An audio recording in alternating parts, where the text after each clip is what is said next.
శ్రీ ఆదిశంకరాచార్యులు గారి భజ గోవిందము చూద్దాము. దాన్ని ఏమంటారంటే మోహముద్గర అంటారు. ముద్గరం అంటే సుత్తి అనమాట.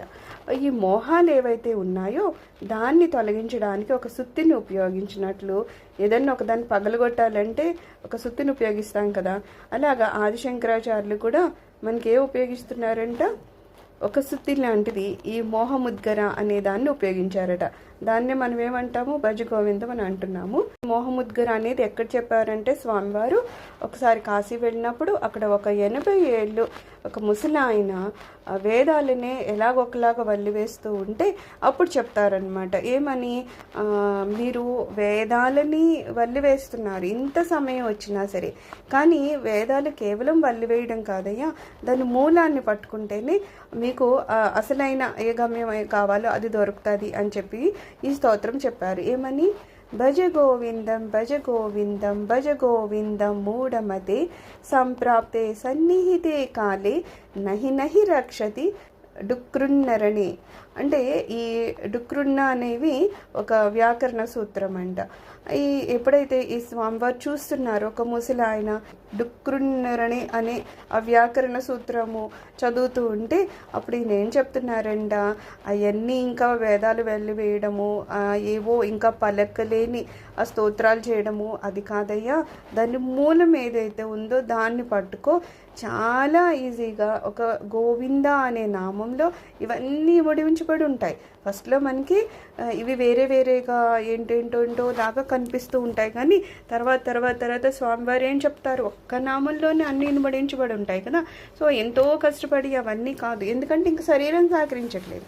శరీరం సహకరించినప్పుడు స్టార్టింగ్లో అన్నీ నేర్చుకోవాలి, కాదని ఎవ్వరు అనరు. అన్నీ మనం నేర్చుకుంటూ, పిల్లలు ఉన్నారంటే ఫస్ట్ స్కూల్కి వెళ్తారు, స్కూల్కి వెళ్ళి అక్కడ అన్నీ నేర్చుకుంటేనే ఆ తర్వాత వాళ్ళు ఏ ఆఫీస్కి వెళ్ళని ఇంకోటి అవని వాళ్ళు ఎంత ప్రాపర్గా ఉండగలుగుతారు, ఎందుకంటే ఇక్కడ ఒకటి నేర్చుకుని ఉన్నారు కదా. అలాగా ఫస్ట్ ఇవన్నీ నేర్చుకుంటారు, కానీ అదే స్థితిలో ఉండిపోకుండా ఇంకా ముందుకు వెళ్ళి, ఎలా అయితే మొత్తం వృక్షము ఒక చిన్న విత్తనం నుంచి వచ్చిందో అలాగే పెద్ద సృష్టి అంతా ఎక్కడి నుంచి వచ్చింది, ఆ పరమాత్మ నుంచి వచ్చింది. ఒకటేం చెప్తారు మనకి, రాముని కన్నా రామనామం గొప్పది అంటారు. అలాగా ఎప్పుడైతే మనకి తెలుస్తుందో ఇన్ని రకాలుగా ఏవేవేవో చేయడం కన్నా ఒక్క నామంలోనే ఆ సర్వస్వైన పరమాత్మను మనం పొందగలము అని అప్పుడు ఏం చేయాలి, ఎందుకంటే అక్కడ వయసు మించి ఉన్నది, శరీరం సహకరించదు, వాక్ సహకరించదు. ఆ సమయంలో స్వామి ఏమంటున్నారు, మూఢుడు అంటే ఇంకా అలాగా ఏదో చేస్తేనే భగవంతుడు దొరుకుతాడు అనే స్థితిలో ఉండిపోయాడు. సహజంగా మనకి ఉన్న ఒక అపనమ్మకం కూడా అదే, చాలా కష్టపడినా లేకపోతే చాలా ఎక్కువ ఏమన్నా చేస్తే అప్పుడే కదా మనం పూజ చేసామన్న ఒక అపోహ మనకు ఉంటుంది. సులభంగా చేస్తే భగవంతుడు ఎక్కడ దొరుకుతాడులే అన్నట్టు ఉంటుంది. అంటే సులభమేం కాదు, అంతర్ముఖమై భగవంతుడిని పట్టుకోవడం. బాహ్యంగా అది పెద్ద ఆర్భాటంగా కనిపించకపోవచ్చు, కానీ అంత సులభమైన విషయం కాదు. ఇంకా బాహ్యంగానే ఏదైనా వస్తువులు దొరికినా, మనుషులు మనకి సహకరించినా ఇంకోటైనా చేయగలుగుతాం, కానీ అంతర్ముఖమై మనలో ఉన్న ఆత్మను పట్టుకోవడం అంత ఈజీయా, అది కష్టమే, కనిపించిన కష్టం అది, అంటే బాహ్యంగా అర్థం కాదు అది. సో ఏమంటున్నారు, నువ్వు ఇంకా బాహ్యాటంగానే ఇంకా ఏవో చేస్తున్నావు కదా, ఓ మూడునా, ఏమని చేయాలి నువ్వు, గోవిందుని సేవించుము. మరణం సమీపించినప్పుడు డుక్రున్నరణే అనే వ్యాకరణ సూత్రము నిన్ను రక్షించదు కదా. అప్పుడు ఏం చేయాలి, మనకేం చెప్తారు, మరణం వచ్చినప్పుడు ఏదో రామానో నారాయణ రాధానో అంటే ఆ నామం వలన మనము ఎప్పుడైతే శరీరాన్ని వదులుతున్నప్పుడు నువ్వు ఏదైతే ఆలోచిస్తావో దాన్ని బట్టే మనకి తర్వాత స్థితి వస్తుంది అని చెప్తారు కదా. మనకి జడం భరతుని స్టోరీ చెప్పినప్పుడు అదే కదా చెప్తారు, ఆయన చాలా గొప్ప స్థితిలోనే ఉన్నారు, ఇంకా మోక్షము చాలా దగ్గరలో ఉంది. అలాంటప్పుడు ఆయన తపస్సు చేసుకుంటూ ఉంటే సడన్గా ఏవో అరుపులై వినిపిస్తాయి. ఏంటంటే పక్కన నదిలో ఒక లేడీ పూర్తి గర్భంతో ఉంది, వెనకేమో ఏదో పులి తరుముతోంది. ఈ కంగారుల తల్లి లేడీ ఏం చేస్తుంది, నీళ్ళల్లో దూకేస్తుంది. దూకుతున్నప్పుడే ప్రసవం కూడా జరుగుతుంది అనమాట. చిన్న పిల్ల లేడీ ఉంటుంది. ఈ పెద్ద లేడీ ఏమవుతుందంటే ఆ నీళ్ళల్లో దూకడంలో చనిపోతుంది, ఆ పులి కూడా తినేస్తుంది. ఇంకా అప్పుడు ఈ చిన్న లేడీ ఏదైతే ఉందో దాన్ని జడభరతుడు చూస్తున్నాడు కదా, ఆయన ఏం చేస్తాడు, వెళ్ళి పాపం దాన్ని తెచ్చి, చిన్న పిల్ల అప్పుడే పుట్టింది కదా, దాన్ని ఎంత కేర్ఫుల్గా చూడాలి, ఊరికనే ఏదో గడ్డి పడేయడం ఏదో చేస్తే అవ్వవు కదా. అందుకని ఇంకా దాన్ని ఆయన చంటి పిల్లల్ని ఎట్లా చూస్తారో అలా చూస్తూ ఉంటారు. యాక్చువల్గా ఆయన ఉన్న స్థితి ఏంటంటే మోక్షం వరకు వెళ్ళిపోయిన స్థితి. ఇంకా ఆయన శరీరాన్ని వదిలేస్తే మోక్షాన్ని చేరుకుంటారు. అప్పటి వరకు ఆయన దగ్గర ఏమీ లేదు ఆలోచించడానికి. కానీ ఈరోజు ఎప్పుడైతే చిన్న లేడి పిల్ల వచ్చిందో దాని వెంట తిరగడంలో ఏమైంది, ఆయన ధ్యాస అంతా దీని మీదకు వెళ్ళిపోయింది.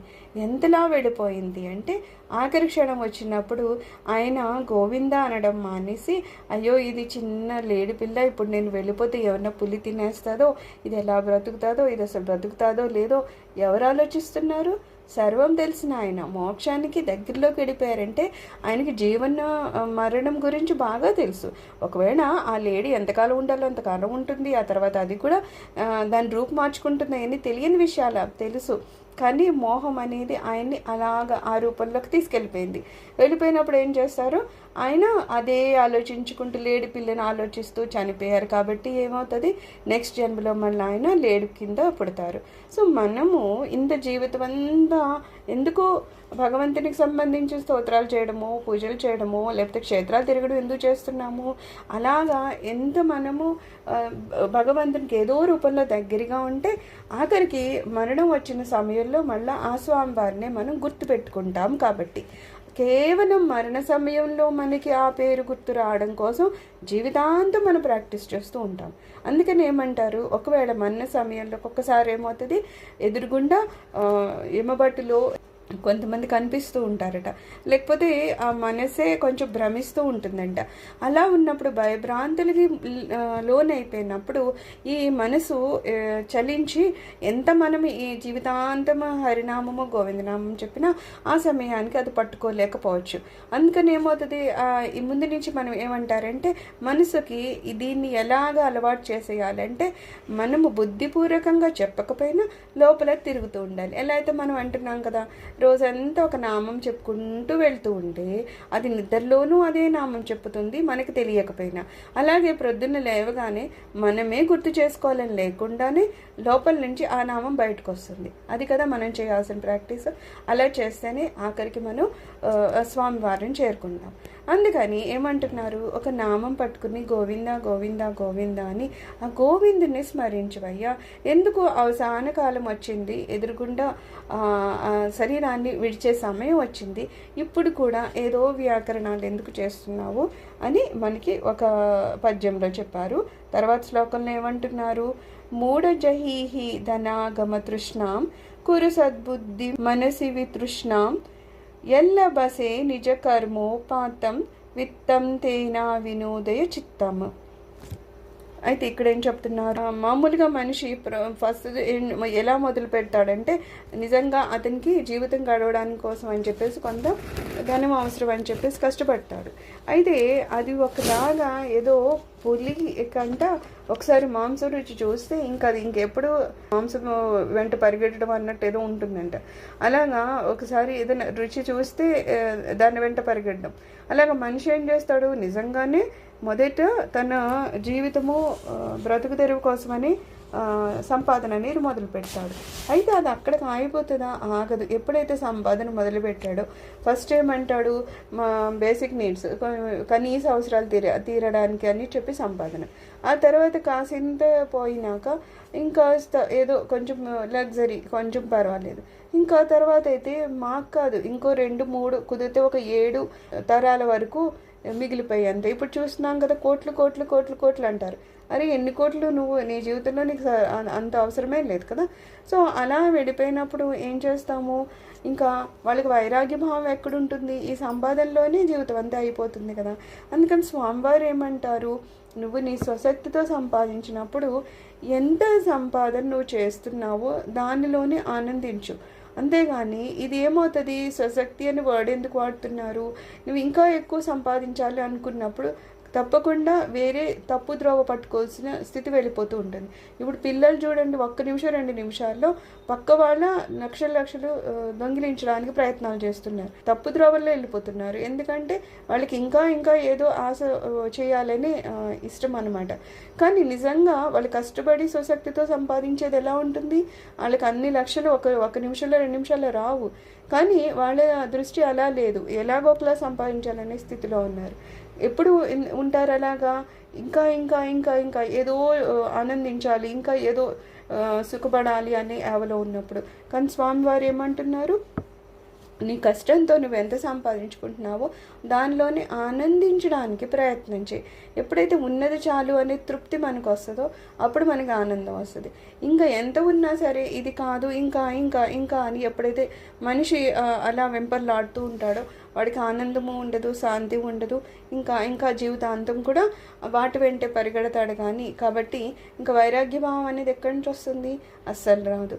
కాబట్టి అనవసరమైన వెంపర్లాటలో శక్తిని వినియోగించి వేరే వేరే వాటికి వెళ్ళకుండా నీ స్వశక్తితో ఎంత ధనాన్ని సంపాదిస్తున్నావో దాంతో నువ్వు ఆనందించవయ్యా, వైరాగ్యాన్ని పొందు, గోవిందుని నామం స్మరించు అని ఇక్కడ చెప్తున్నారు.